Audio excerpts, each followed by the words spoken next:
President, who says a trade war might not be a bad thing, certainly did nothing to discourage that concept today.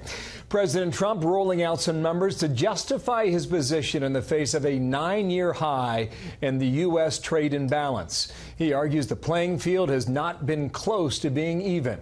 Chief White House correspondent John Roberts starts us off tonight on the North Lawn. Good evening, John. Where you were just this morning. Good morning to you, Bill. Sources tell Fox News that the decision has been made and that tomorrow President Trump will put into effect tariffs on foreign metals, 10% for aluminum, 25% for steel.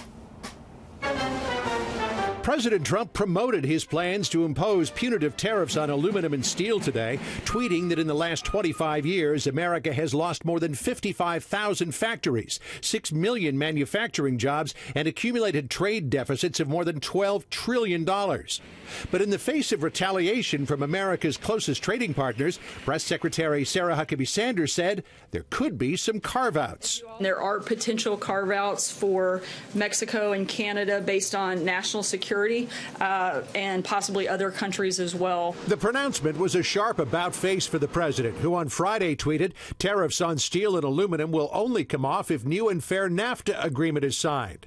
And it happened as first son-in-law Jared Kushner led a delegation to meet with Mexico's president today about NAFTA, a trip he was able to make despite his degraded security clearance.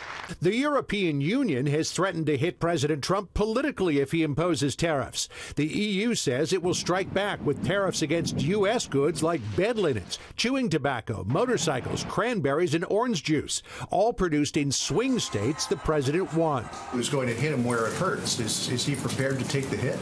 The president is prepared to protect our country. That is the #1 priority he has as president, is to protect our economic and national security interests. Tariffs were a big reason Chief Economic Advisor Gary Cohn decided to call it quits, the straw that broke the camel's back, according to one White House official.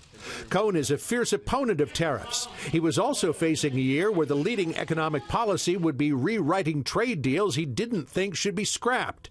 The White House downplayed the notion that talented people were fleeing the West Wing. This is an intense place, as every White House, and it's not abnormal that you would have people come and go, but we're continuing to do great work. The White House also held open the possibility Cohen could return. He has been a top choice for a cabinet position when there's a vacancy. They maintain a strong relationship and are going to continue that relationship, and certainly Gary will continue to be an advocate for the president in a number. Yes. I'm not closing the door. President Trump also alternately played good cop, bad cop with China. In a tweet taking aim at China's legacy of bootlegging, warning the U.S. is acting swiftly on intellectual property theft. We cannot allow this to happen as it has for many years. But at the same time, he revealed a plan to help level the playing field on trade, tweeting, China has been asked to develop a plan for the year of a $1 billion reduction in their massive trade deficit with the United States. Sources tell Fox News the president will sign an order implementing the new tariffs on aluminum and steel tomorrow afternoon at 3:30.